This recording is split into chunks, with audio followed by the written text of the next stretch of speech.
ബിസ്മില്ലാഹിർ റഹ്മാനിർ റഹീം. വമാ ഖലഖ്തുൽ ജിന്ന വൽ ഇൻസ ഇല്ലാ ലിയഅ്ബുദൂൻ.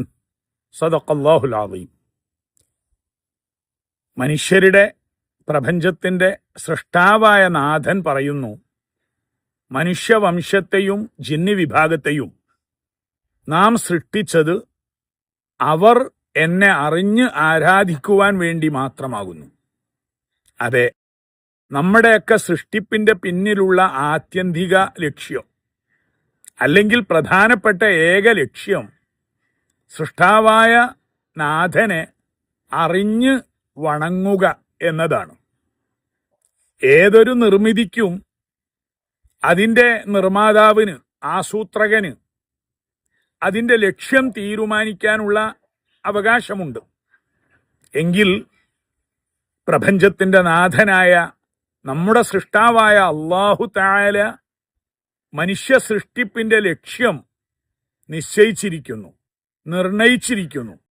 അത് അല്ലാഹുവിനെ അറിഞ്ഞ് മനസ്സിലാക്കി വണങ്ങി ആരാധിക്കുക എന്നതാണ്, എന്നതു മാത്രമാണ്. ഇല്ലാ ലിയഅ്ബുദൂൻ. അങ്ങനെ വരുമ്പോൾ ഈ മനുഷ്യന്റെ സൃഷ്ടിപ്പിന്റെ പിന്നിലുള്ള ആത്യന്തിക ലക്ഷ്യം പൂർത്തീകരിക്കാൻ മനുഷ്യൻ തയ്യാറല്ലെങ്കിൽ, പരിശ്രമിക്കുന്നില്ലെങ്കിൽ, പിന്നെ അവനെ എന്തിനു കൊള്ളൂ? കാരണം മൗലികമായി, അടിസ്ഥാനപരമായി സൃഷ്ടിപ്പിന്റെ പിന്നിൽ ഈ ഒരു ലക്ഷ്യം മാത്രമാണുള്ളത്. ഇത് പൂർത്തീകരിക്കാൻ കഴിയുന്നില്ലെങ്കിൽ പിന്നെ മറ്റെന്തുകൊണ്ടും പരിഹാരമാവില്ല. ഉദാഹരണത്തിന്, നമ്മുടെ ഗുരുനാഥൻ പറഞ്ഞു, നമ്മൾ വീട്ടിൽ കന്നുകാലികളെ വളർത്തുന്നു. അവയ്ക്കൊക്കെ അവയെ വളർത്തുന്നതിൻ്റെ പിന്നിൽ ബഹുമുഖ ലക്ഷ്യങ്ങളുണ്ട്. ഒരു പശുവിനെ എടുക്കാം, അതിൻ്റെ പാല് ലഭിക്കും, അതിൻ്റെ കുഞ്ഞുങ്ങളെ ലഭിക്കും, ഒടുവിൽ അവയുടെ മാംസവും ഉപകരിക്കും. ഇതൊക്കെ ലക്ഷ്യമാണ്. കന്നുകാലികൾ ഉഴുതാൻ പറ്റും, അതുപോലെ പല രീതിയിലും പ്രയോജനപ്പെടുത്താൻ പറ്റും.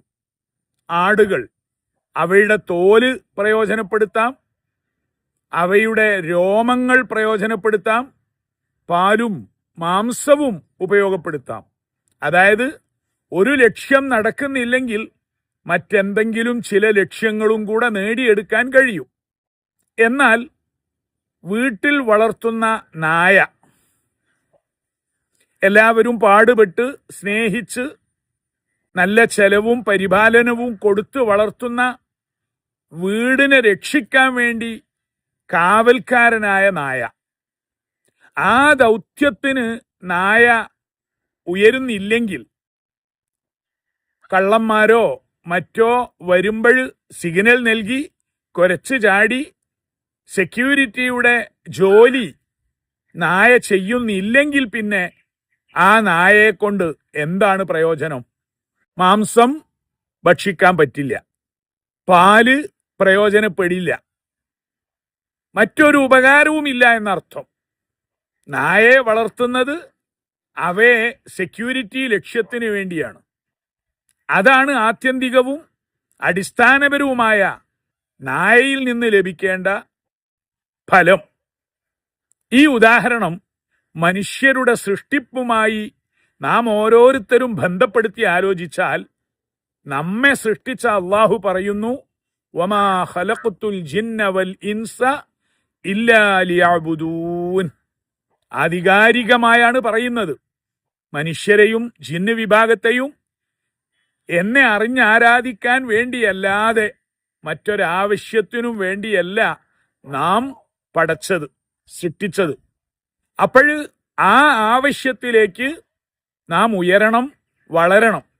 അല്ലെങ്കിൽ നമ്മുടെ ജീവിതം കൊണ്ട് ഒരു പ്രയോജനവും ഉണ്ടാകുന്നില്ല, ഒരു നേട്ടവുമില്ല. ഗൗരവത്തോടെ നമ്മെക്കുറിച്ച് നാം ആലോചിക്കേണ്ടതാണ്. നമ്മുടെ സൃഷ്ടാവായ നാഥന്റെ പ്രഖ്യാപനം.